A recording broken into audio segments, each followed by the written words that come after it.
Selamat malam, Bapak Ibu sekalian. Apa kabar? Malam Bu, baik Bu. Senang sekali nih kita ketemuan lagi ya. Nah, teman-teman sekalian bisa open kamera bagi yang memungkinkan bisa open ya.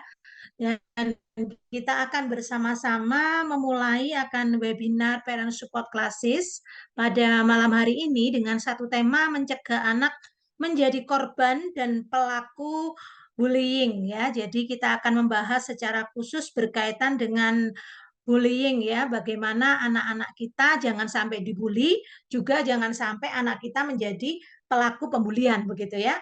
Nah, jadi teman-teman sekalian, mari kita sebelum memulai eh, webinar kita pada malam hari ini, mari kita mengambil waktu untuk berdoa, kita mohon pertolongan Tuhan di dalam kita mengikuti akan kegiatan pada malam hari ini. Berdoa kita mulai. Amin, berdoa selesai. Teman-teman sekalian, pada malam hari ini kita akan bersama-sama kembali belajar di dalam webinar Parent Support Club 2022 ya. Nah, kita nanti akan ketemuan lagi nih jika Tuhan izinkan pada tahun depan ya. Nah, rasanya kok jauh banget ya tahun depan, tapi beberapa hari lagi kita udah masuk tahun depan ya. Nah, jadi kita akan jumpa kembali di dalam webinar Parent Support Classes pada tahun 2023. Nah, pada malam ini pembicara kita adalah Bapak Andi Supriyo. Beliau adalah pimpinan Gentle Gus Malang, dan topik yang akan kita bahas pada malam hari ini secara khusus berkaitan dengan pembulian ya, khususnya mungkin yang dilakukan oleh anak-anak atau mungkin ada anak-anak yang menjadi korban ya. Nah, dengan harapan melalui webinar Parent Support Classes ini, kita sebagai orang tua ataupun pendamping anak-anak di sekolah ataupun di masyarakat, kita boleh bijak dan menolong anak-anak sehingga mereka boleh menjadi pribadi yang bukan melakukan hal yang negatif ataupun mengalami hal yang negatif terhadap dirinya, tapi mereka justru boleh menjadi anak-anak generasi bangsa yang berkontribusi positif di dalam masyarakat maupun juga di tengah keluarga dan di tengah lingkungan sekolah ya.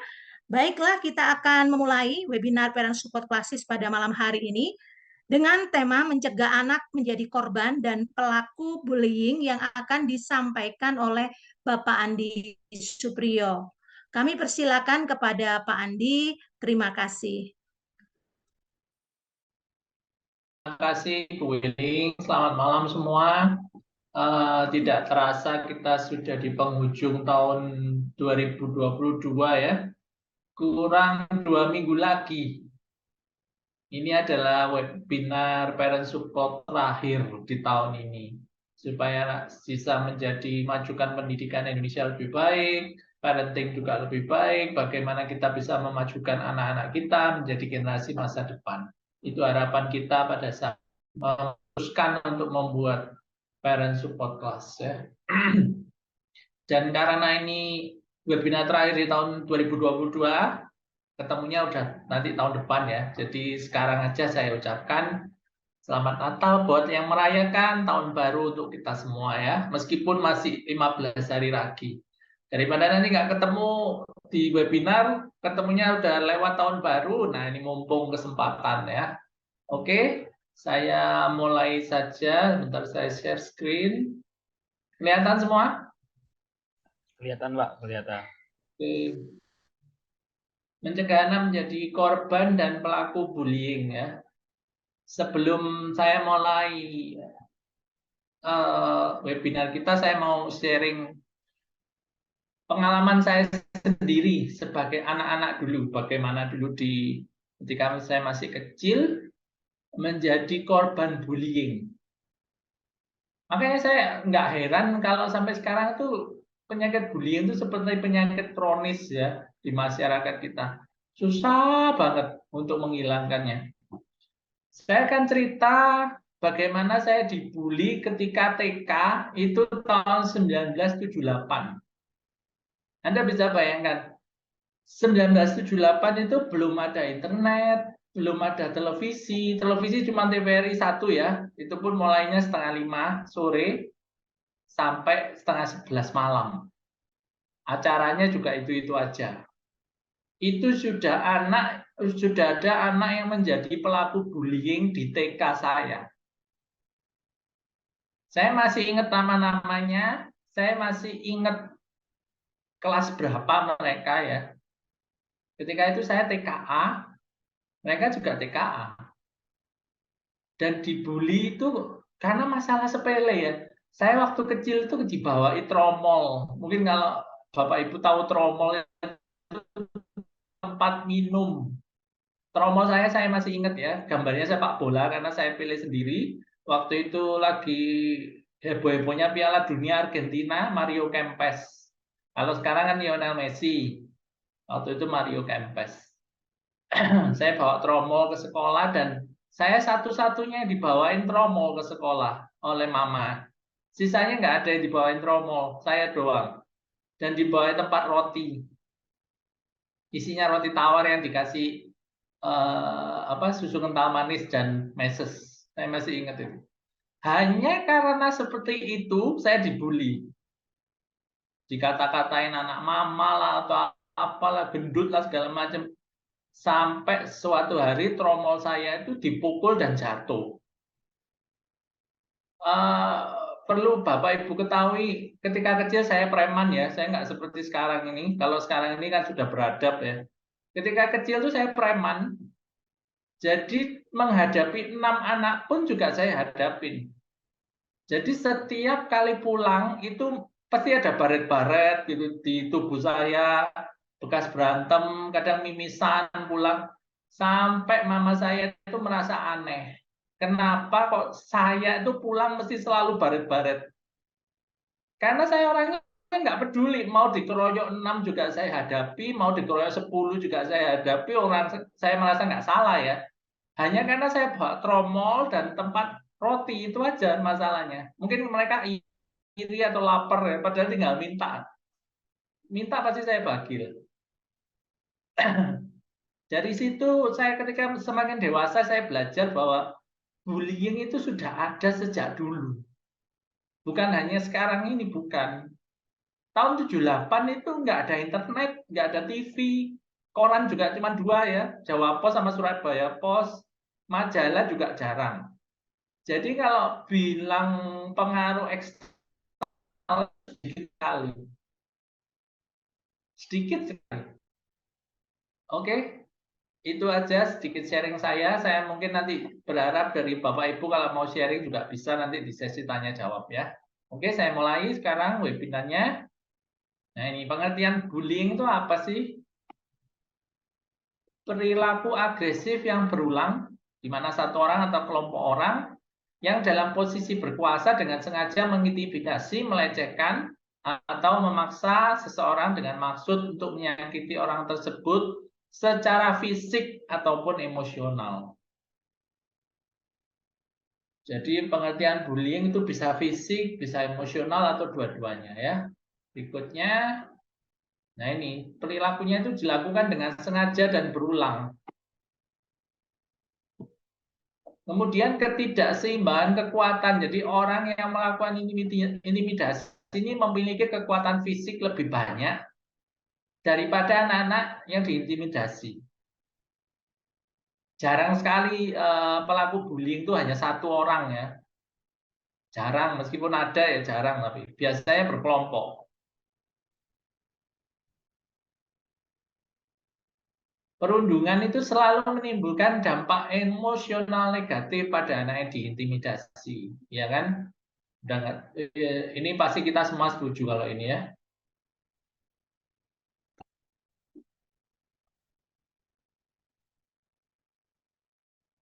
4 jenis bullying atau perundungan. Bullying fisik, menendang, memukul.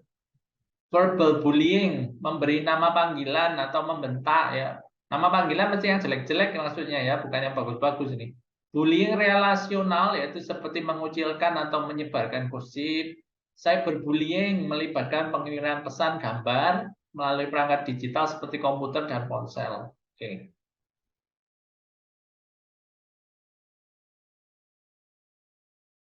Perilaku yang dipelajari dan proses tersebut bisa dibalikkan melalui terapi atau konseling. Tidak ada anak yang terlahir sebagai seorang perundung, nggak ada. Itu pasti belajar. Karena itu prosesnya bisa dibalikkan sebenarnya melalui terapi atau konseling ya. Efek perundungan itu merusak kehidupan pelaku dan korban. Oke. Efeknya apa saja nih? Korban mengalami depresi, kecemasan, gangguan makan, dan pikiran untuk bunuh diri untuk kasus-kasus yang berat ya. Masalah kesehatan seperti sakit kepala, masalah tidur, sakit perut, tidur di tempat tidur. Tidur di tempat tidur ini maksudnya berbaring terus-menerus dan kelelahan. Kemudian masalah akademik, kehadirannya buruk ya, takut masuk sekolah ya. Nilai ujian yang rendah dan peningkatan angka putus sekolah. Sedangkan untuk pelaku, akibatnya adalah pelaku beresiko lebih besar untuk merokok atau minum alkohol. Berprestasi buruk di sekolah dan memiliki persepsi yang buruk tentang lingkungan sekolah. Ngapain sekolah? Nggak penting. Nah, itu salah satu contohnya. Lebih mungkin terlibat dalam kegiatan kriminal dan mengalami gangguan kejiwaan. Ada satu teman SMA saya yang ketika kelas 1 itu kerjanya tiap minggu selalu berantem. Entah itu dengan teman satu sekolah, entah dengan anak sekolah lain. Saya dengar ketika kuliah akhirnya masuk rumah sakit jiwa ya. Itu salah satu sebab bagaimana perilaku kekerasan, perilaku bullying itu bisa mengakibatkan gangguan kejiwaan. Itu adalah contoh nyata yang saya alami sendiri ya. Jadi bukan dengar dari orang, itu kita alami sendiri, nyata teman kita ada yang seperti itu. Mengapa anak melakukan perundungan? Karena anak banyak yang sama sekali tidak tahu bagaimana cara menangani stres yang mereka alami secara positif. Dan dengan demikian melakukan perundungan terhadap orang lain sebagai mekanisme mengatasi stres mereka. Dilampiaskan istilahnya. Jadi kalau stres itu nggak diolah secara positif, tapi dilampiaskan ya.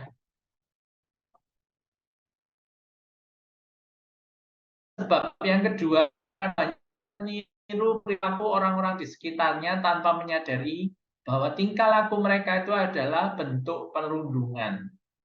Oke.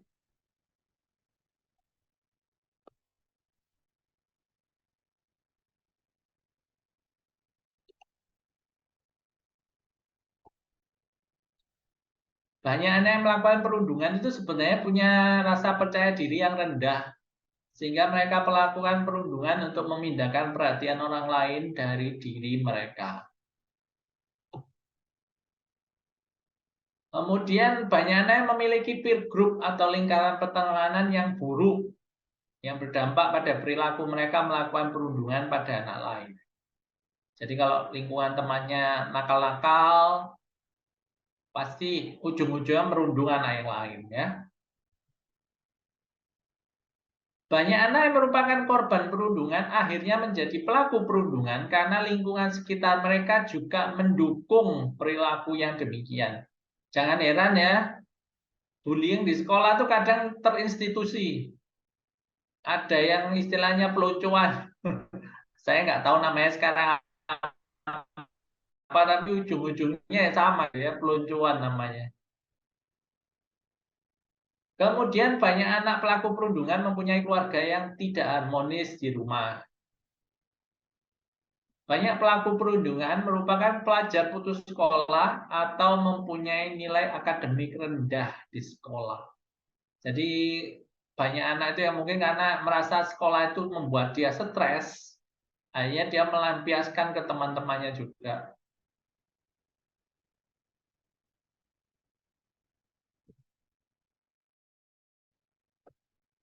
Ini adalah data kasus perundungan di sekolah di Indonesia. Ini datanya mulai 2014 sampai 2018 ya. Yang 2019, 2020 saya belum dapat. Kalau 2014 korbannya 159, pelaku 68. 2015 korban 153, pelaku 93. 2016 korban 81, pelaku 93. 2017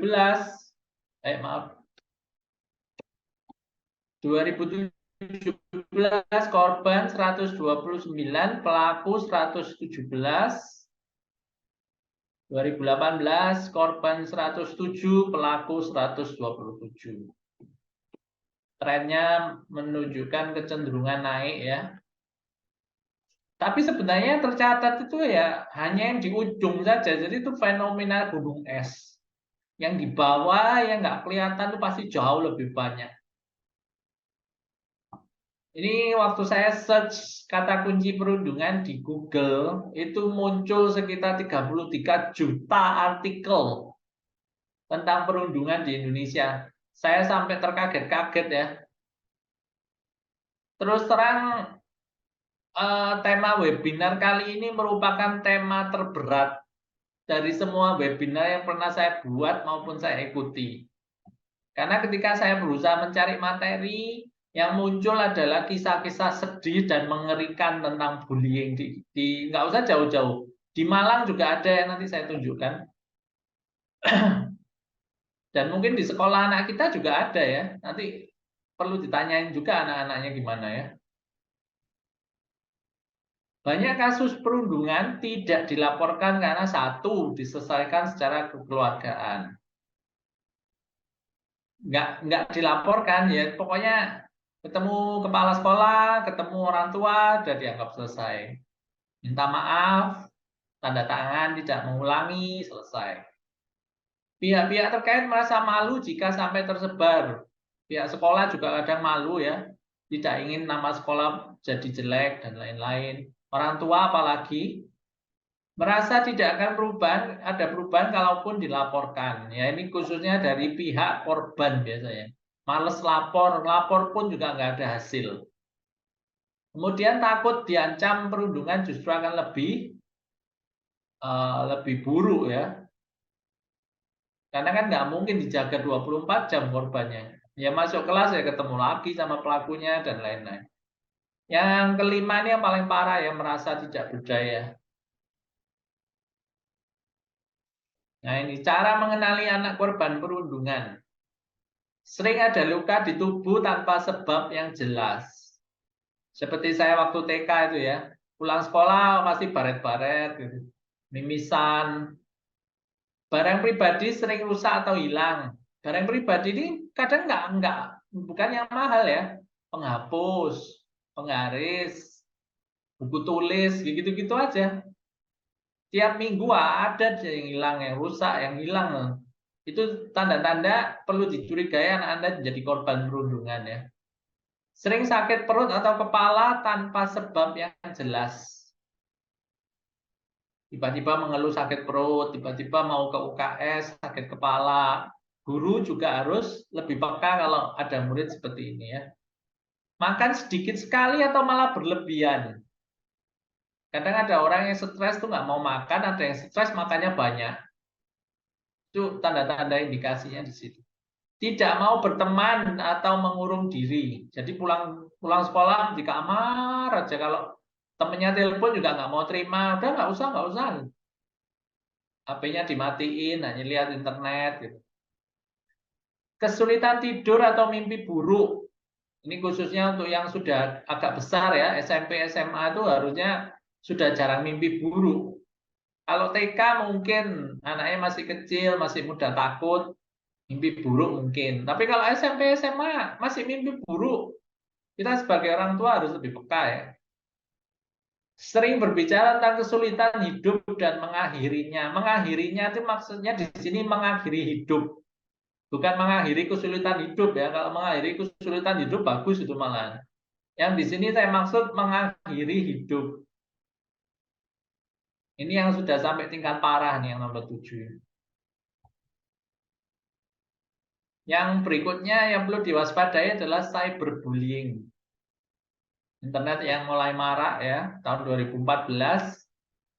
Di Indonesia 2014, kalau di luar negeri sudah mulai 2010 ini cyberbullying. Sifatnya yang online ini membuat kita semakin sulit untuk mendeteksi karena cyberbullying masuk ke dalam kamar anak-anak kita tanpa kita sadari.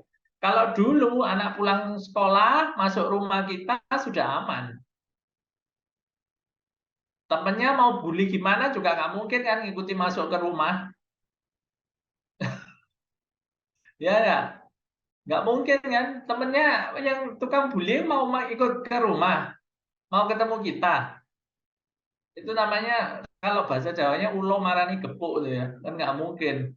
Tapi kalau sekarang, cyberbullying itu masuk ke dalam kamar anak-anak kita karena lewat HP.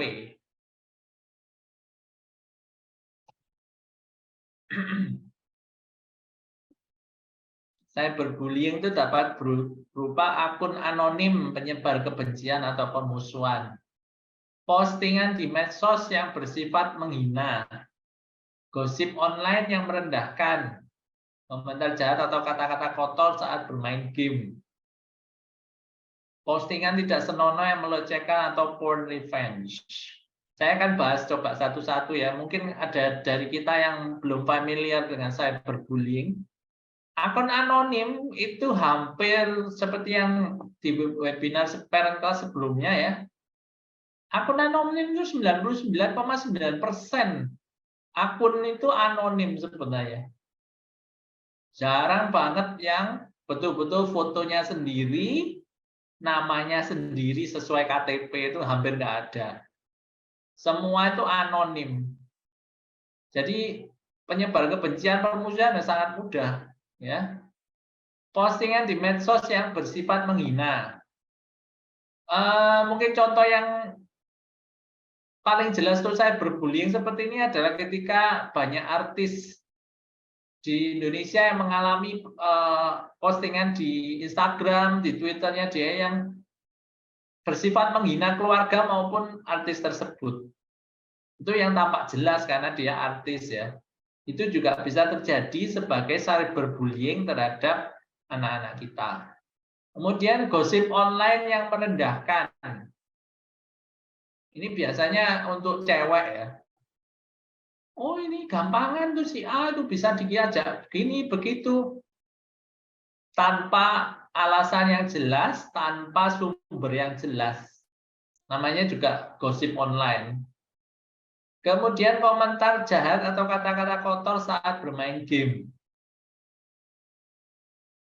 Ini saya alami sendiri ketika melakukan pendampingan terhadap anak saya bermain game. Saya masih ingat itu ya, tahun 2015, 2016, saya selalu mendampingi anak saya kalau main game. Itu banyak sekali yang omongannya itu istilahnya kalau di televisi kena sensor ya. Tit, ngomong tit, semua gitu dah. Kata-kata seperti itu diucapkan bukan oleh anak SMA, bukan anak SD. Jadi yang mengucapkan anak SD kepada anak SD lain. Bisa dibayangkan ya betapa hancurnya tuh. Adabnya sudah nggak ada. Kemudian 5 postingan tidak senonoh yang melecehkan atau porn revenge. Biasanya begini. Ini kalau untuk porn revenge biasanya begini. A pacaran dengan B. A cewek, B cowok gitu ya. B diputusin oleh A yang cewek. Udah putus kita. B-nya nggak terima, nggak mau putus. Dia cari semua postingan foto yang ada di HP-nya dia. Foto ciuman, foto ceweknya apa, dan lain-lain. Kalau nggak ada fotonya ceweknya kan diedit. Karena jasa ngedit kan gampang ya. Entah itu pakai pakaian yang tidak senonoh atau berada di tempat yang kurang bagus, itu bisa diedit semua. Itu yang disebut porn revenge. Oke, berikutnya. Cara meminimalisasi anak dari cyberbullying. Mengajarkan cara blok atau report akun yang melakukan bullying. Hampir semua app sekarang ada ini ya, fitur report. Ini saya kasih contoh Instagram aja. Tapi hampir semua app sekarang ada Facebook, Twitter, semua ada, Telegram, ada semua.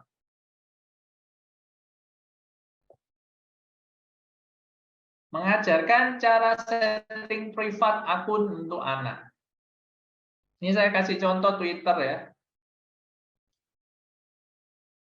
Jadi kalau kita set akun kita privat, itu tidak semua orang bisa melihat tweet kita, tidak semua orang bisa follow kita, tidak semua orang bisa nge-tag kita. Nge-tag itu begini, kalau ada Twitter yang lagi rame hashtagnya, yang tanda pagar itu, kita tidak bisa di-tag. Nggak bisa dimasukin. Ini bisa nih. Sekarang Twitter sudah semakin aware untuk cyberbullying, jadi ada privacy and safety-nya seperti ini videonya. Mengajarkan keamanan rahasia pribadi termasuk share location. Di HP kita itu ada yang namanya save location. Itu kadang ada yang settingan pabrik on, ada yang enggak, tergantung, harus dilihat juga ya. Kalau yang dari bawaan settingan pabrik save location on, lebih baik dimatikan, dipindah ke off. Kenapa kok seperti ini? Karena banyak anak-anak yang memanfaatkan fitur share log untuk mengetahui tempat korban bullyingnya di sebelah mana, lagi ngapain, tanpa sadar karena HP-nya dibawa terus. Jadi ketahuan misalnya jam 3 berangkat pergi les ke daerah Blimbing, itu bisa kelihatan. Nanti pulang kan bisa dicegat oleh para pelaku bullyingnya. Itu sebabnya lebih baik share log-nya dimatikan aja. Mengajarkan anak tentang bahaya akun yang tidak dikenal ya. Seperti yang saya ceritakan bulan lalu ya. Catfishing. Catfishing itu begini. Saya buat akun dengan foto orang lain dengan nama orang lain. Dengan maksud untuk berkenalan atau menipu orang lain. Jadi biasanya begini, orang-orang yang punya maksud tidak baik itu akan pakai foto orang lain yang cakep, nama orang lain. Ini namanya catfishing ya.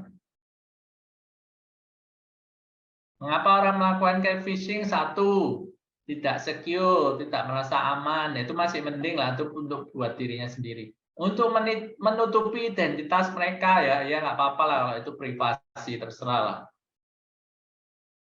Yang mulai bahaya ini mental illness, jadi mulai sakit jiwa ya, dia sukanya membohongi orang, berhalusinasi dia dari orang lain, wah itu repot udah.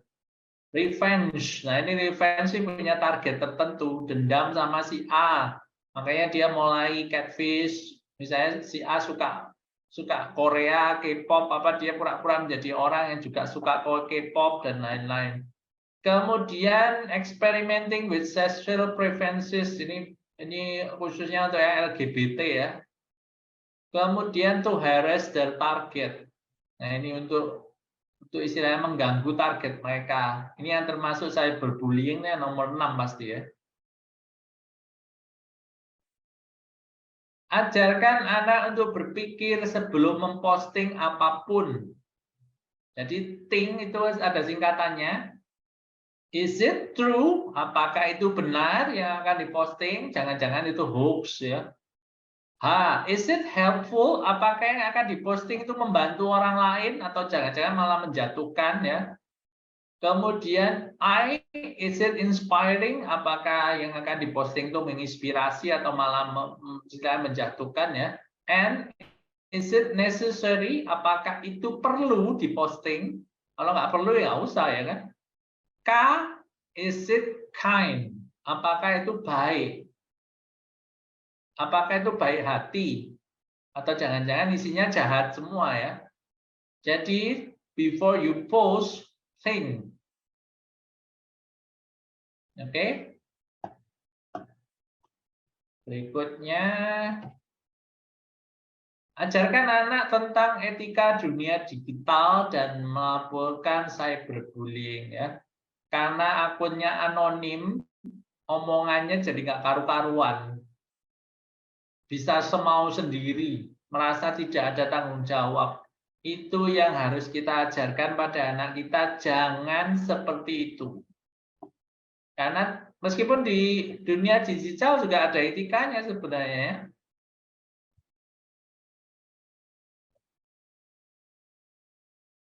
Yang ketujuh, selalu gunakan perangkat jaringan WiFi yang aman. Apalagi di tempat-tempat umum ya, di kafe, di tempat hiburan.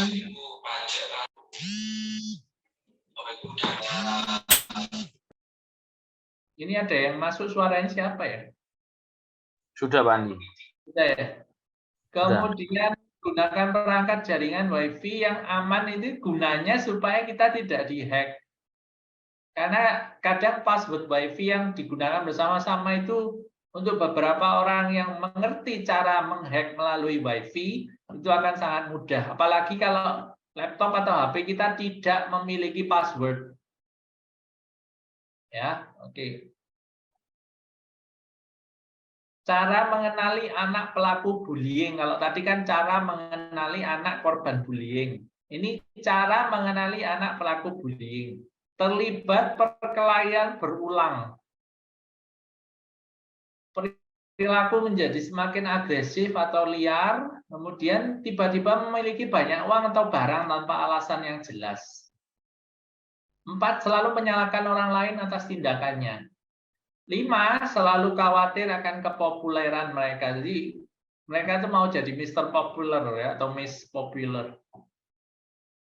Saya akan jelaskan mulai yang poin 1 ya, terlibat perkelahian berulang. Kalau anak Anda sudah mulai dipanggil oleh guru atau kepala sekolah karena terlibat perkelahian, Anda harus benar-benar mulai concern atau perhatian terhadap anak Anda. Karena mungkin anak Anda adalah pelaku bullying, atau sebaliknya, anak Anda adalah korban bullying yang melawan. Seperti yang saya ceritakan tadi ketika saya TK itu ya. Dia pulang kok selalu baret-baret gitu, mimisan gitu ya. Kemudian menjadi semakin gini. Kita omong apapun itu dia selalu bantah, melawan, bahkan langsung keluar rumah. Memang hampir semua remaja nggak cocok dengan orang tua ya, nggak ada yang 100% cocok. Cuman kita harus melihat bagaimana proporsinya, maaf, proporsionalnya seperti apa ya.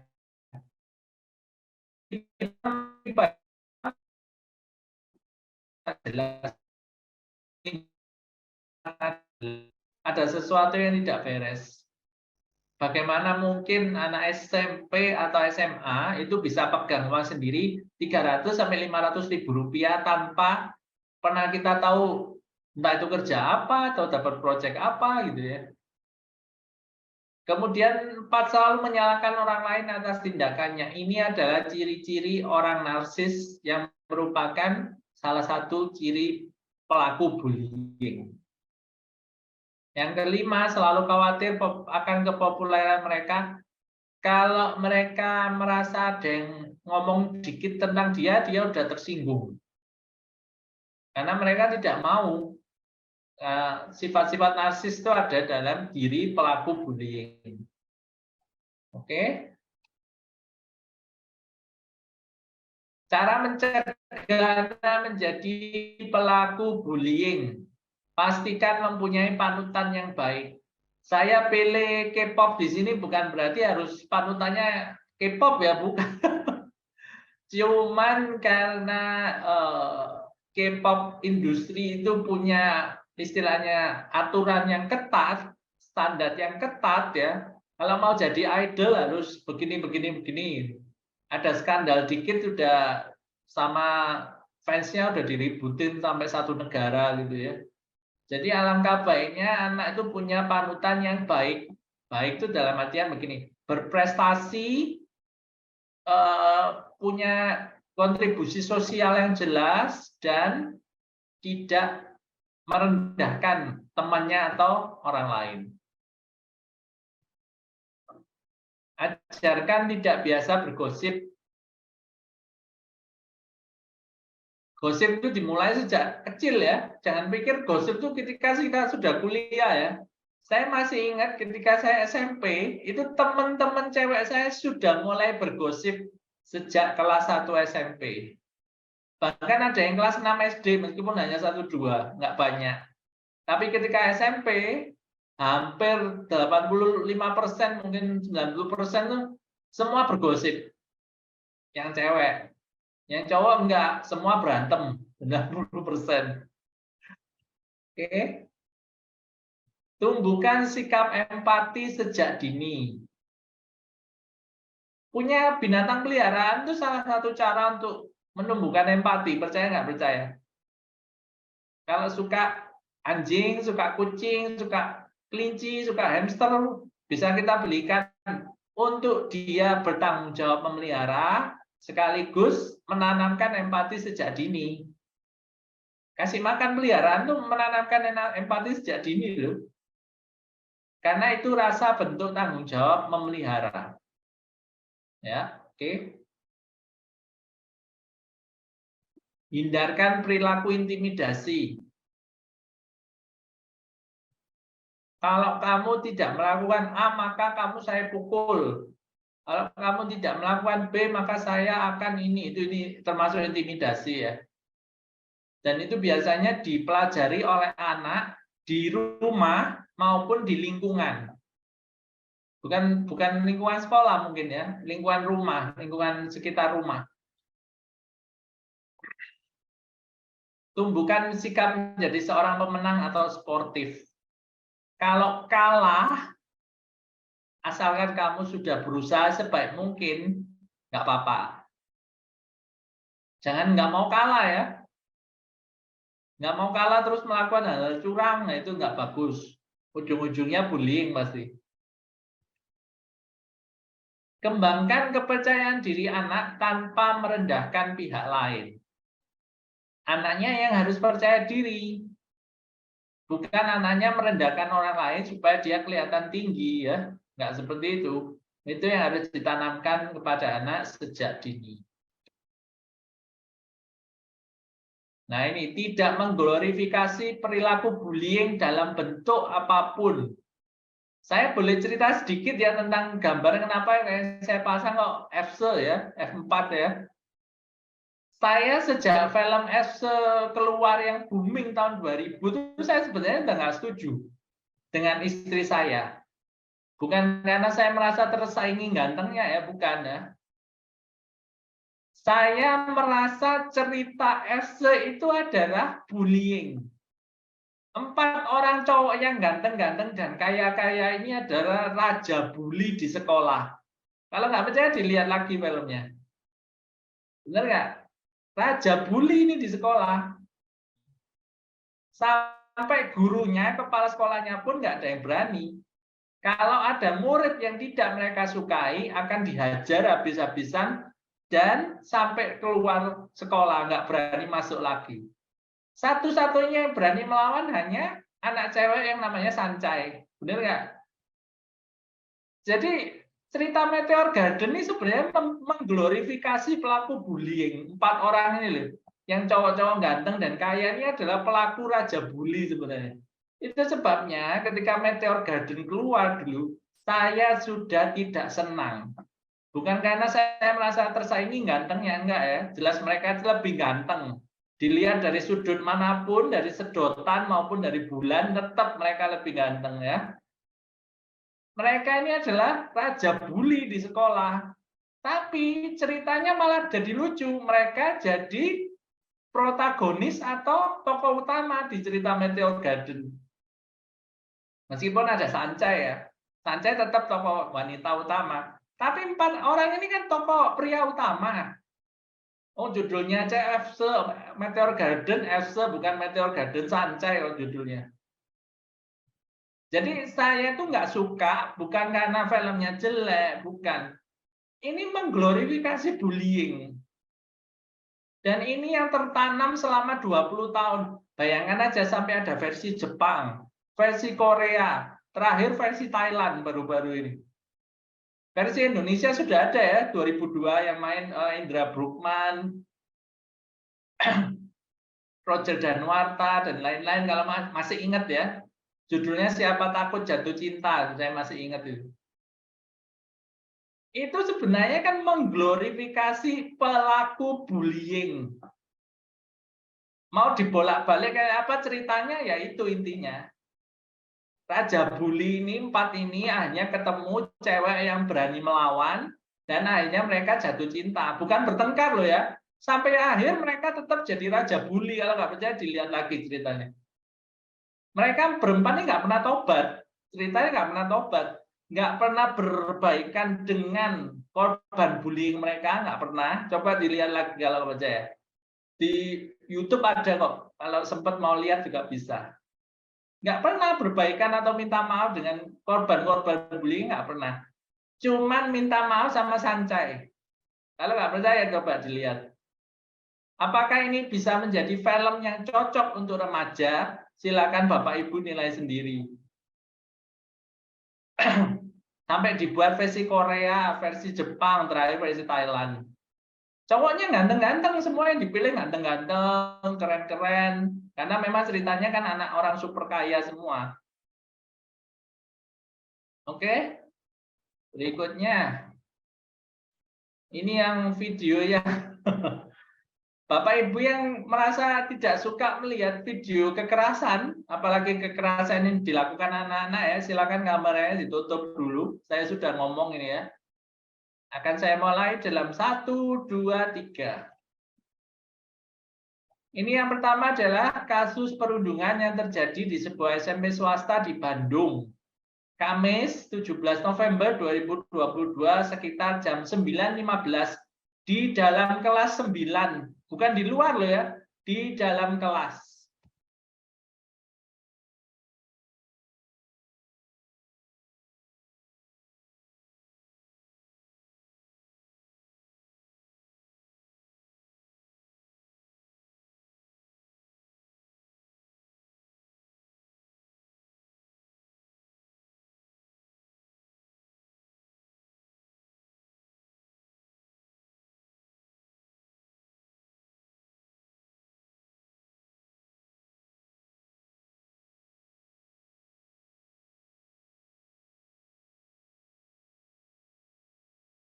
Kelihatan tulisannya?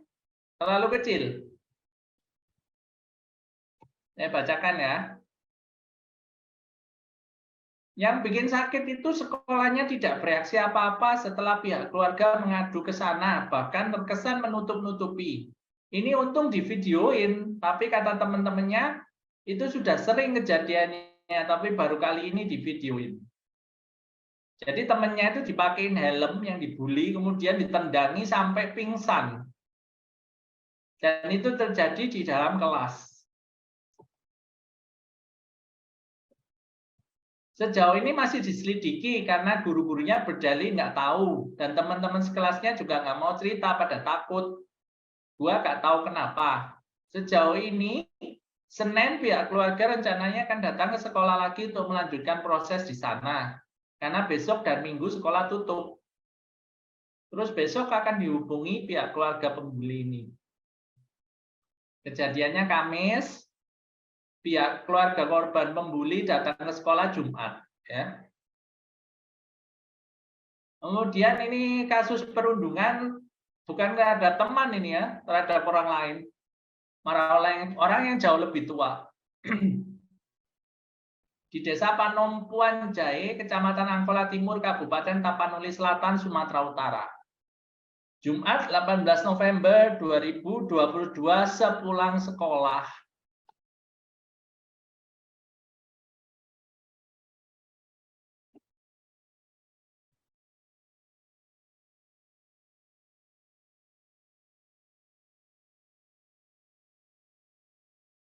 Kelihatan jelas? Saya ulangi ya.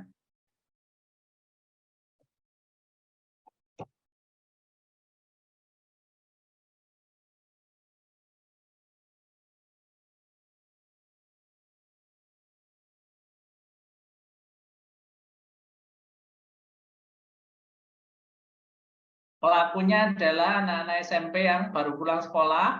Korbannya seorang nenek-nenek ODGJ dan gelandangan juga. Tapi meskipun gelandangan ODGJ ya tidak seharusnya diperlakukan seperti ini, benar nggak? Berikutnya ini terjadiannya di Malang, terjadi di Kepanjen. Jumat 11 November dilakukan pembulian di Bendungan Sengguru. Sabtunya lagi diajak keluar. 12 November di Kolam Renang Jenggolo Kepanjen. Korbannya anak kelas 2 SD, berusia 8 tahun, dibully 7 kakak kelas yang kelas 5 dan kelas 6. Memang tidak ada videonya, hanya di TikTok. Diperlihatkan anaknya sedang tidak sadarkan diri sudah 1 hari 1 malam. Kabar terakhir sih sudah sadar, setelah 2 hari sempat tidak sadar ya. Oke, sampai di sini gambar-gambar yang terakhir itu sebenarnya yang membuat saya merasa berat ketika membuat materi webinar ini ya. Masih banyak sebenarnya contoh-contoh lain tapi nggak saya masukkan. Oke, saya kembalikan ke Ibu Wiling untuk sesi tanya jawab. Terima kasih semua. Ya, terima kasih Pak Andi untuk pemaparannya pada malam hari ini dengan satu topik yaitu mencegah anak menjadi korban dan pelaku perundungan. Nah, Bapak Ibu sekalian, kita sebelum masuk di dalam sesi tanya jawab, mari kita foto bersama terlebih dahulu ya. Nah, mohon kiranya berkenan open kameranya teman-teman semuanya. Pak Niko akan memandu kita di dalam kita foto bersama. Silakan Pak Niko. Ya, baik. Bisa minta tolong sebentar ya, Bapak Ibu, untuk kameranya bisa dibuka sebentar. Kita mau foto bersama sebentar. Oke, kan saya hitung ya.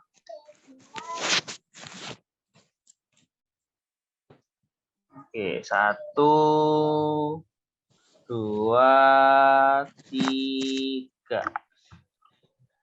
Oke, sekali lagi ya Bu ya.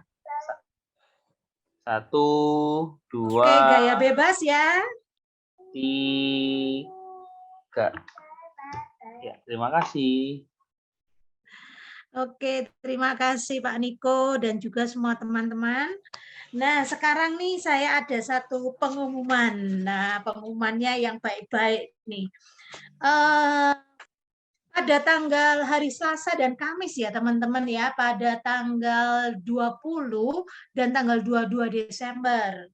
Nah, di Gentle Goose ada program holiday untuk anak-anak remaja ya, jadi teenager holiday class, di mana program ini secara khusus membahas tentang passion ya. Jadi what's your passion? Nah, jadi teman-teman mungkin ada anaknya yang remaja mau bergabung, mau ikutan, dipersilakan ya untuk bisa menghubungi kami dan nanti akan dikirimkan form registrasinya. Nah, berkaitan dengan teenager holiday class ini, setiap anak itu akan mengikuti program ini untuk 2 kali pertemuan, yaitu pada tanggal 20 dan tanggal 22 Desember. Pada hari Selasa dan hari Kamis, pukul 10.30 sampai 12. Nah, biayanya Rp300.000 per anak. Nah, teman-teman, ada satu kuota free ya. Ada satu kuota gratis. Jadi bagi teman-teman yang mungkin anaknya remaja dan mau ikutan program ini, bisa segera menghubungi Gentle Goose Malang dan bisa ambil yang free ya, selama belum terisi ya, karena kuota free-nya tersedia tinggal 1 ya untuk 1 peserta. Nah, sedangkan bagi teman-teman yang mungkin ikut berbayar juga boleh ya. Jadi bisa nanti melakukan pendaftaran dan kemudian nanti pembayarannya bisa melalui transfer ya. Untuk kuota free yang tersedia saat ini ada 1 peserta. Nah, jadi bagi teman-teman yang mungkin anaknya mau join dan mau ambil yang kuota free, bisa menghubungi Gentle Gus Malang. Nah, tapi bagi teman-teman yang mungkin mau ikutan yang berbayar, juga boleh ya, bisa menghubungi Gentle Gus Malang. Baiklah, sekarang kita akan masuk di dalam sesi tanya jawab dan teman-teman juga bisa sharing ya pengalamannya atau mungkin pengalaman pribadi ataupun pengalaman-pengalaman lainnya ya berkaitan dengan perundungan ini. Nah, sekarang saya akan berikan kesempatan bagi teman-teman yang mau bertanya atau mau sharing. Terima kasih.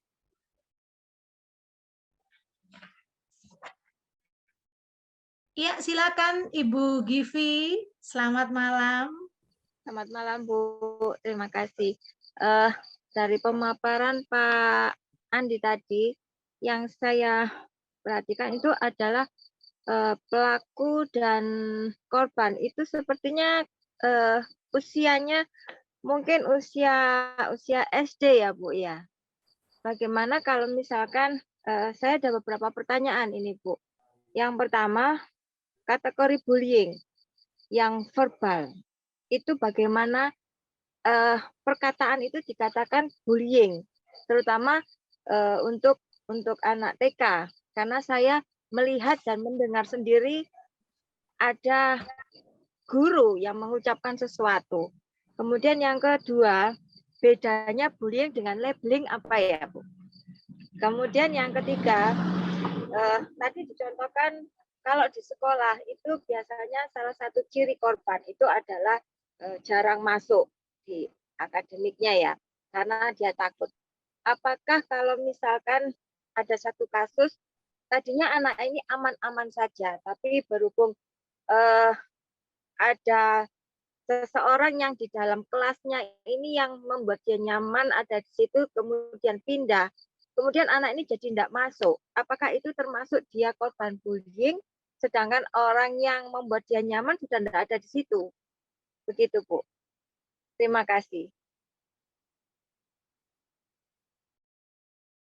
Tapi untuk beberapa pertanyaannya, ini tadi karena jaringan internet saya tiba-tiba bermasalah, jadi saya mencatat pertanyaan 1 dan 2. Begitu masuk pertanyaan ketiga, nah itu saya tidak mendengarnya ya dengan jelas. Jadi nanti tolong Bapak Andi bisa langsung membahasnya, begitu ya Pak Andi ya.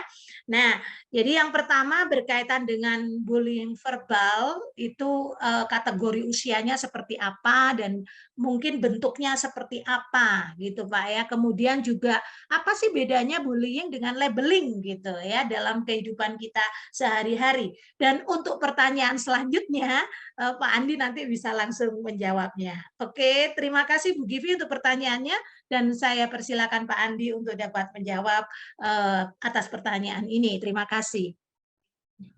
Ya, selamat malam Bu Givi ya. Untuk pertanyaan pertama, seperti tadi yang mungkin ditanyakan, apakah bullying itu usianya hanya SD atau hanya TK atau hanya SMP?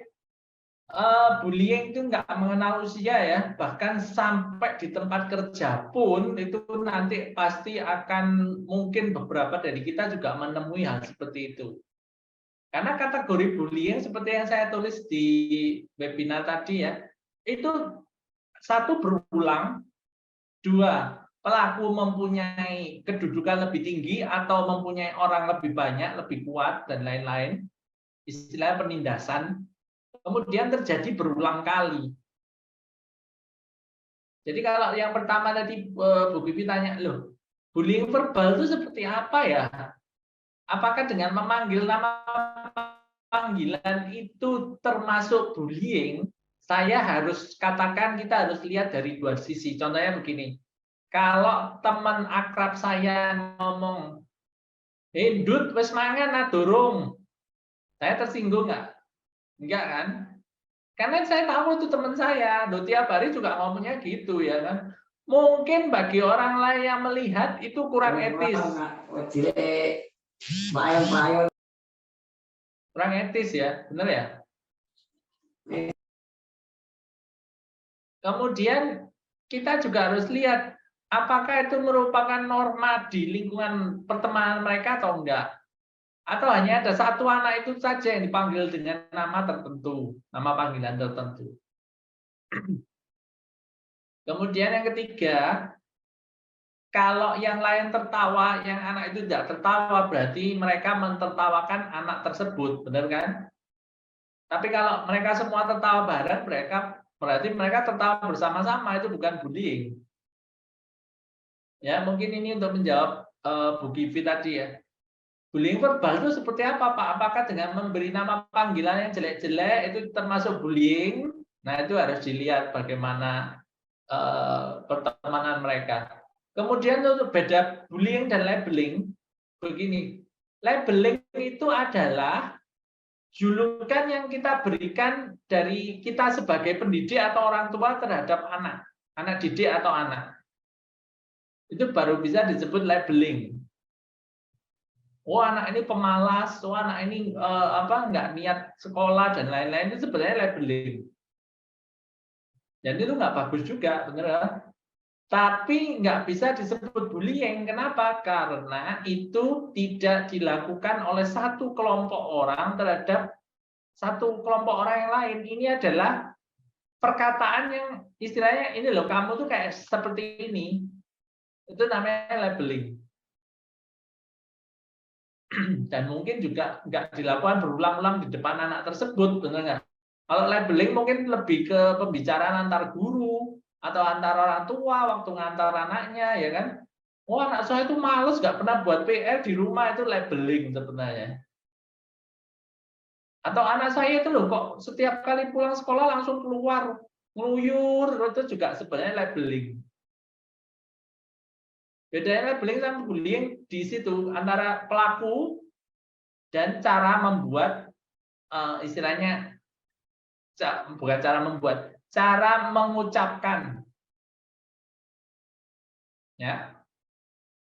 Kemudian yang contoh kasus ketiga nggak sempat dicatat oleh moderator tadi, kalau ada anak yang istilahnya dulu punya teman akrab ya di sekolah, kemudian gara-gara temannya keluar, kemudian dia juga nggak mau bersekolah, kita nggak bisa serta-merta mencap anak tersebut dibully ya di kelas.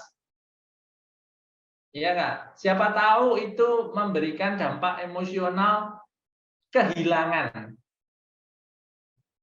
Kita ini sudah dewasa, sudah sering mengalami kehilangan ya Bu Givi ya, benar nggak? Jadi istilahnya sudah kebal. Saya masih ingat teman karib saya berangkat ke Jakarta. Jadi ketika saya seperti yang ini cerita sambungan bullying di TK itu ya. Tadi kan ceritanya saya 1 lawan 6. Tiap pulang bawa belur kan. Akhirnya saya menemukan 2 orang teman yang sama-sama ikut membela melawan para bullying itu. Dan berteman masuk ke SD, yang satu itu sama-sama SD-nya dengan saya, yang satu pisah, pindah ke SD lain. Nah, yang teman saya satu ini akhirnya pindah Jakarta juga ketika kelas 3 SD. Di situ saya merasa kehilangan sekali. Itu kehilangan rasa kehilangan pertama yang saya rasakan, saya masih ingat ya. Saya berusaha mengatasi rasa kehilangan saya. Kelas 3 SD saya masih ingat itu. Jadi kalau ada anak yang tiba-tiba nggak mau masuk sekolah karena temannya pindah, bukan berarti anak tersebut dibully oleh teman yang lain, kemudian pembelanya ini pergi. Bukan seperti itu kadang. Kadang mereka juga belum mampu mengatasi rasa kehilangan. Jadi kita mungkin perlu tanya, perlu bicara dari hati ke hati ya. Kira-kira itu bisa menjawab ya. Mungkin kalau kurang jelas bisa tanyakan lagi. Saya kembalikan ke moderator. Baik, Pak Andi, terima kasih. Bagaimana Bu Givi? Untuk yang pertanyaan pertama, Bu, saya ada begini.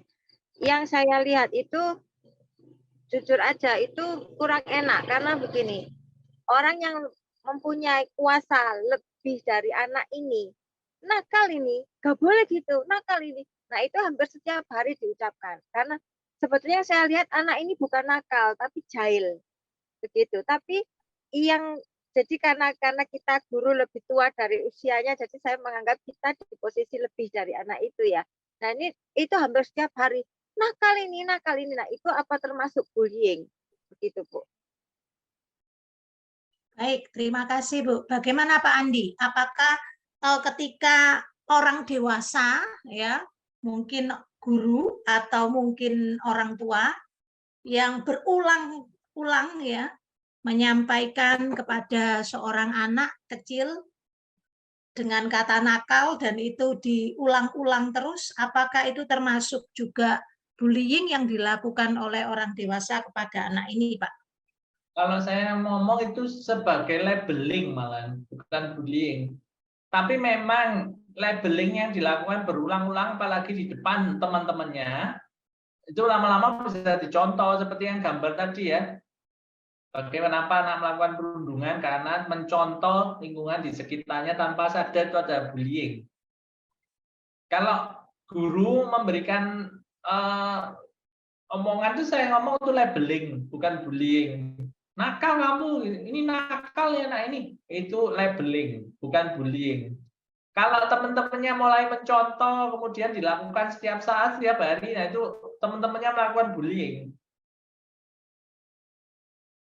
Bullying itu jarang sekali dilakukan oleh orang yang lebih tua, contohnya orang tua, terhadap anaknya, itu namanya bukan bullying, sudah beda lagi. Atau guru terhadap murid itu juga bukan bullying, beda lagi namanya. Ya, mungkin ini bisa menjawab pertanyaannya Bu Givi ya. Saya kembalikan ke Bu Wiling. Baik, terima kasih Pak Andi. Jadi memang kita sebagai orang yang lebih dewasa, ya, kita perlu senantiasa menyadari pada saatnya anak itu juga menjadi dewasa, gitu ya. Sedangkan kita akan menjadi lanjut usia. Ya, jadi teman-teman kita perlu lebih bijaksana untuk memilih kata kepada anak-anak ya.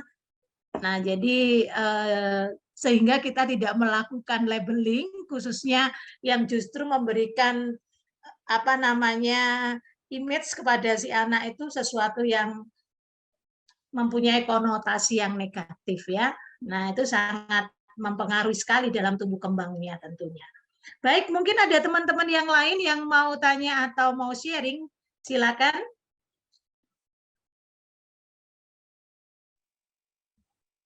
Saya Ya. Oh, silakan Bu Iwin. Baik, selamat malam. Silakan Bu. Sebentar Bu Wiling. Ibu Purbatri tadi sudah angkat tangan juga waktu Bu Givi, jadi mungkin bisa Ibu Purbatri dulu. Oh, baik, baik. Maaf, Ibu Purbatri, saya tadi Sebentar ya, tidak Bu melihat.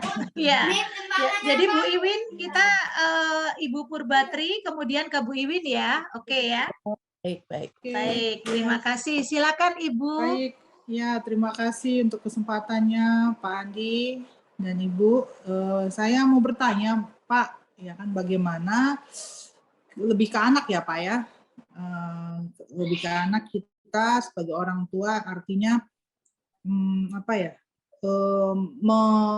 mengencounter anak supaya ketika kita kan tidak tahu bagaimana di luar sana dengan teman-temannya. Jadi bagaimana anak mengencounter jika teman-temannya ngebully dia gitu.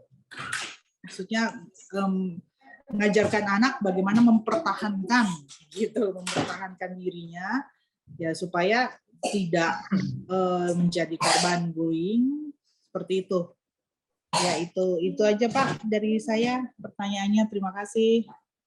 Baik, terima kasih Ibu Purbatri untuk pertanyaannya. Sekarang silakan Bu Iwin bisa menyampaikan pertanyaannya juga. Udah ditaruh, udah dikasih. Iya, Bu. Apa namanya? Kalau soal bullying itu saya sharing sedikit. Saya itu selalu mengawasi anak saya gitu ya. Kalau di sekolah ya enggak selalu terus-terusan sih, cuma saya berusaha untuk, karena saya merasa saya takut kalau anak saya ada yang bully gitu ya. Tapi selama ini tuh sebenarnya nggak ada gitu. Cuma kenapa kok justru dia itu saya nggak tahu apakah dia ini membuli temannya atau hanya gemes gitu ya. Karena gini, dia itu sering mengganggu satu orang temannya, cuma satu itu aja gitu. Temannya di kelas gitu, dan itu mulai kelas 3 itu seperti itu sampai sekarang pun kelas 4 gitu ya. Kadang tasnya disembunyikan, kemudian dia suka buka-buka tasnya temennya itu, kadang kata gurunya itu kayak apa ya, bajunya itu ditulisin gitu loh. Tapi dia melakukan itu hanya kepada satu anak ini, anggap aja saya kasih nama aja A gitu, si A ini perempuan sih temennya itu. Nah, saya sudah berkali-kali menjelaskan, mengasih tahu gitu, yang ngajar itu nggak boleh, dan itu kalau saya sudah kasih tahu gitu, dia nggak melakukan. Tapi satu kali dia begitu lagi gitu ya. Di terakhir kemarin itu apa namanya? Ya gitu katanya apa itu potongan-potongan kertas itu ditaruh di atas kepalanya temannya si A itu tadi, terus ditaruh di mejanya, disebar-sebar kayak gitu. Nah, kalau katanya wali kelasnya sih, Bu, dia itu kayak gemes gitu loh sama si A itu, jadi suka ganggu gitu. Padahal si A ini tapi enggak merasa apa ya, dia itu kalau sama anak saya itu tetap memperlakukan anak saya itu baik gitu. Bahkan dia sering nolong bukain apa lauknya kalau pas makan bersama, sering nolong bawain apa tasnya kayak seperti itu. Nah, itu gimana ya, Pak? Atau saya harus bagaimana gitu? Apakah itu ini gemes atau anak saya itu jadi pelaku? Saya itu kadang gitu, kamu jangan gitu, saya bilang gitu. Ya seperti itu. Dulu waktu TK dia pernah saya menganggap itu semacam ya, saya anggap itu mungkin bullying ya, tapi cuma sekedar ini loh, kalau ada temennya, jadi ada temennya satu orang temennya itu, kalau Rebecca main dengan teman yang lain, selalu temannya yang main sama Rebecca itu ditarik, jangan main sama Rebecca, jangan main sama Rebecca gitu.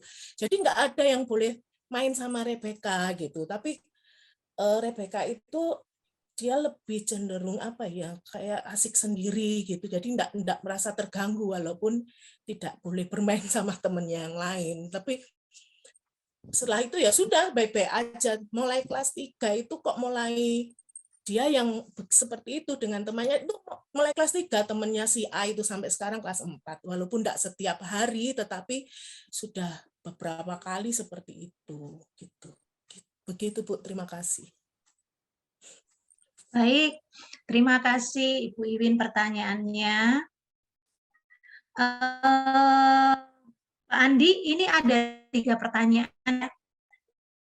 Yang pertama pertanyaan dari Ibu Batri, yang mana Ibu Purbatri bertanya, bagaimana nih Pak Andi cara kita sebagai orang tua menolong anak kita dalam menghadapi perundungan gitu. Jadi supaya kita ini menyampaikan kepada anak kita ini juga lebih bijak dan anak kita juga bisa menolong dirinya sendiri tentunya.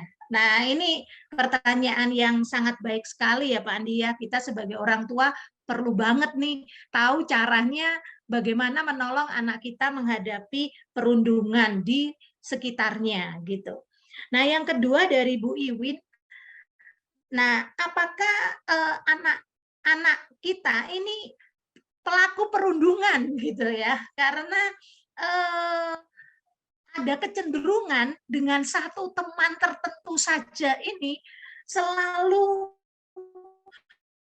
dalam tanda kutip ya. Nah, jadi melakukan hal-hal yang mungkin kurang menyenangkan gitu. Nah, jadi ini terjadi sejak kelas 3 hingga sekarang kelas 4. Dan tentunya anak Ibu Iwin ini dulu waktu TK pernah mengalami dibully gitu ya, di mana teman-temannya nggak boleh bermain sama dia gitu. Nah, tapi sekarang justru di SD kok nampaknya ada kecenderungan nih anak kita yang membuli gitu ya. Nah, ini gimana kita sebagai orang tua menolong anak kita. Nah, kemudian Pak Andi ada satu pertanyaan lagi nih ya. Dari maaf nih. Dari sebentar. Ibu Eni Susiati. Iya, sebentar nih. Bisa di Saya kelihatan di Ya. chat. Oke, ini ada titipan pertanyaan dari anak saya ya, dari Ibu Eni Susiati ya. Nah, dari Bu Eni Pak Andi ya. Nah, anak saya kalau di sekolah sering dibilang tuli hanya karena tidak bisa menjawab pertanyaan dari pengajar. Apakah ini sebuah pembulian atau labeling? Dan ini tidak hanya disematkan pada satu siswa saja, tetapi pada semua siswa. Nah, jadi ini pertanyaan dari Bu Eni. Ya, jadi pertanyaan yang luar biasa nih Pak Andi ya, baik dari Ibu Purbatri maupun juga Bu Iwin maupun juga dari Ibu Eni. Terima kasih teman-teman semua untuk pertanyaannya. Nah, sekarang saya persilakan pada Pak Andi untuk bisa menjawab. Terima kasih. Saya jawab dulu pertanyaan dari Ibu Purbatri ya. Bagaimana cara membuat anak kita bisa melawan kalau dibully atau bullying? Saya akan jawab pertanyaannya sesuai dengan kriteria kepribadian masing-masing anak.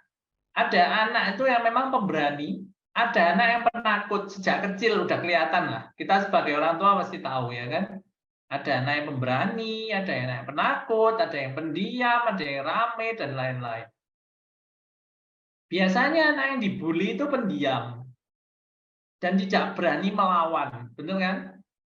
Seperti kisah saya TKA tadi ketika saya kecil, 1 lawan 6 juga saya lawan. Akhirnya teman-teman saya ada yang bantu, jadi 3 lawan 6 akhirnya cuma berapa bulan sudah selesai bullyingnya ya.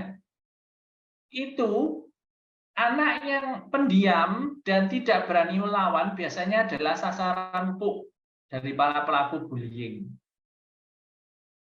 Yang ketiga, anaknya tidak mempunyai komunikasi yang baik dengan orang tua. Biasanya orang tuanya broken home. Jadi pulang tuh dengan nenek, kakek yang kalau diajak ngomong nggak nyambung.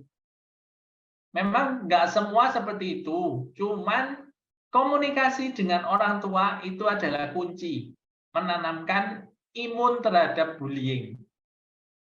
Contohnya begini, nggak usah jauh-jauh lah. Saya ketika TK, tiap kali pulang kan baret-baret itu, kadang mimisan. Orang tua saya nggak pernah tanya, loh, kamu kenapa ini? Yang dikatakan orang tua saya malah, kamu kok nakal banget sih, tiap hari jatuh dan lain-lain. Saya mau cerita juga gimana, anak TK mau cerita saya tadi dipukuli teman saya terus saya melawan kan susah juga. Karena komunikasi dari pihak orang tua sudah tertutup. Belum-belum sudah dikasih label, kamu tuh nakal kok tiap hari jatuh dan lain-lain. Gurumu juga cerita kamu suka mukul temenmu dan lain-lain. Loh, saya itu nggak pernah mukul, justru karena saya dikeroyok akhirnya saya pukul. Mereka kalah, mereka nangis, mereka lapor. Tapi belum apa-apa sudah dicap saya. Jadi komunikasi dengan orang tua itu adalah kunci utama. Bagaimana menangkal korban menjadi korban bullying. Kalau anak Anda kelihatan pendiam, tahu-tahu sering sakit, nggak mau masuk sekolah, coba bicara dari hati ke hati. Itu biasanya karena anak korban bullying, pendiam, dan tidak berani melawan. Kalau yang pendiam tapi berani melawan seperti saya kan cuma berapa bulan udah selesai itu ceritanya. Nggak sampai berapa tahun, nggak, cuma berapa bulan aja. Tapi kan nggak semua kasus seperti itu. Rata-rata kasus bullying, anaknya pendiam, anaknya tidak berani melawan, dan komunikasi dengan pihak orang tua tidak baik. Jadi dari pihak orang tua pertama yang harus diperbaiki adalah komunikasi. Coba tanya kalau anaknya tiba-tiba sering sakit, nggak mau masuk sekolah, tiba-tiba barangnya sering hilang atau rusak, tiba-tiba anaknya baret-baret atau kelihatan ada luka-luka yang nggak jelas, coba diajak omong dulu. Itu cara menanamkan anak menjadi imun terhadap bullying. Itu tapi yang secara pasif. Kalau yang secara agresif gimana? Ya nggak ada cara lain kecuali membentuk komunitas seperti saya. Kalau nggak punya teman pasti dibully.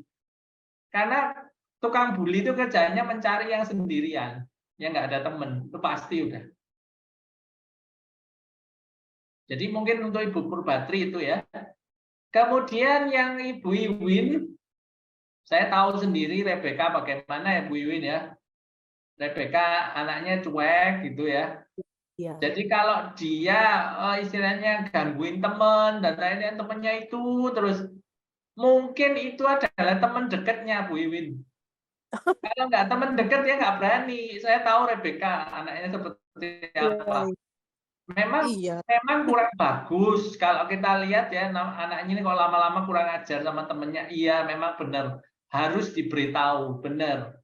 Tapi yang seperti saya omong di depannya kriteria bullying itu begini. Saya tertawa korbannya menangis.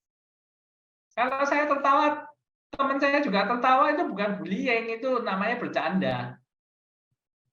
Ya kita waktu SD SMP kan sering seperti itu ya kan. Lempar-lemparan penghapus dan lain-lain, apa itu bisa disebut bullying? Mau satu kelas lempar-lemparan semua. Semua juga pada ketawa ya, penghapusnya tuker-tukeran, ada yang warna hijau karetnya. Oh nggak mau, penghapusmu aja yang biru tua coklat gitu. Apakah itu bullying? Ya enggak, itu namanya berteman, bersosialisasi. Cuma memang etika harus dikedepankan karena nanti anaknya kan makin lama makin besar. Ibu-ibu itu sudah benar. Harus sering diberitahu supaya nggak jadi kebiasaan ya Bu Iwin ya. Kalau Rebecca dan temennya misalnya kepalanya dilempari sobekan kertas dan lain-lain, kemudian temennya ketawa-ketawa, ya itu bukan bullying, itu namanya bercanda. Sosialisasi ya wajar lah. Iya, saya cuma takutnya itu nanti temennya ada temennya yang lain yang lapor ke orang tuanya yang si A itu gitu loh, nanti pikirannya anak saya suka karena memang dia suka sekali gangguin yang si A ini. Ya mungkin itu teman dekatnya Bu. Iya. Iya selalu saya ini. Kemarin saya sudah sempat ngomong-ngomong tanya-tanya sama temennya itu. Minta maaf nengnya, nggak apa-apa kok tante katanya gitu dia. Ya wes tenang juga, cuma ya itu tadi saya takutnya nanti semakin hari kok nanti takutnya semakin kebablasan gitu. Iya betul Bu Iwin. Kemudian saya lanjut ya sekarang ya ke pertanyaan ketiga ya, yang dari Bu Eni tadi. Kalau di kelas sering dikatakan tuli dan lain-lain itu sebenarnya lebih ke arah labeling. Karena dilakukan oleh satu guru terhadap seisi kelas. Ya memang kurang bagus, secara etika juga nggak baik, secara pendidikan apalagi ya, harusnya sih sebagai pengajar lebih bisa membangun sisi positif daripada memberikan labeling yang negatif. Oke, itu sementara jawaban saya, silakan saya kembalikan ke moderator. Ya, baik. Terima kasih Pak Andi untuk jawabannya. Ya, teman-teman, jadi memang kita perlu senantiasa berjaga-jaga nih ya. Nah, menolong anak kita supaya tidak menjadi korban, tapi juga tidak menjadi pelaku perundungan ya. Jadi kita perlu senantiasa membangun satu komunikasi ya, komunikasi yang harmonis dengan anak kita, sehingga kita bisa tahu apa yang dirasa, apa yang dipikirkan, kita memahami, sehingga dengan demikian komunikasi menolong kita dapat memberikan masukan-masukan yang positif buat anak kita, bagaimana menghadapi perundungan yang mungkin tak terhindarkan kadang terjadi di lingkungannya, ya. Nah, jadi itu merupakan jawaban dari Pak Andi ya untuk pertanyaan dari Ibu Purbatri, Ibu Iwin, maupun juga Ibu Eni. Terima kasih ya teman-teman untuk pertanyaannya.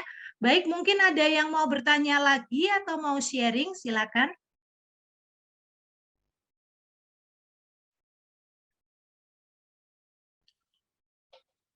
Oke, jika tidak ada teman-teman, melalui webinar pada malam hari ini, kita belajar bersama bagaimana kita sebagai orang tua perlu lebih mengenal anak kita. Nah, terus kemudian bagaimana kita juga menolong mereka untuk menghadapi perundungan ya yang tak terhindarkan ada di sekitar dan dalam kehidupan sehari-hari. Nah, sehingga dengan demikian anak kita tidak menjadi korban ataupun juga tidak menjadi pelaku ya. Nah, jadi teman-teman sekalian kiranya melalui webinar pada malam hari ini dapat memperlengkapi kita sebagai orang tua ataupun juga sebagai guru ya untuk kita menolong anak-anak sehingga mereka boleh semakin maju di dalam kehidupannya secara keseluruhan tentunya ya dan berperan menjadi satu pribadi yang positif berdampak bagi lingkungan sekitar ya. Nah, untuk webinar kelas parent support classes tahun depan tetap akan diadakan. Jadi kita akan memberikan informasi lebih lanjut pada awal tahun 2023 ya. Baik teman-teman sekalian, senang banget kita hari ini bisa ketemu dan juga kita bisa bersama-sama mengakhiri tahun ini dengan satu webinar ya. Oke, baik kami mengucapkan terima kasih banyak kepada Pak Andi ya sebagai narasumber kita pada malam hari ini.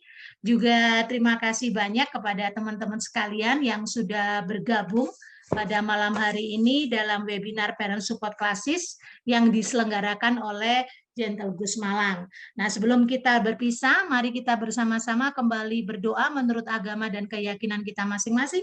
Kita mengucapkan syukur kepada Tuhan dan kita berdoa untuk anak-anak kita. Kiranya Tuhan melindungi mereka senantiasa. Mari kita berdoa bersama-sama, berdoa mulai. Amin. Berdoa selesai. Kami atas nama Gentle Gus Malang mengucapkan selamat Natal bagi teman-teman yang merayakan Natal pada tahun ini. Dan secara khusus kami mengucapkan buat semua teman-teman selamat menyambut tahun baru 2023. Salam sehat dan sukses selalu buat kita semuanya ya. Terima kasih banyak. Selamat malam. Sampai jumpa. Terima kasih. Salam sehat. Salam semua. Terima kasih telah menyaksikan YouTube Gentle Gus. Jangan lupa like, share, dan subscribe.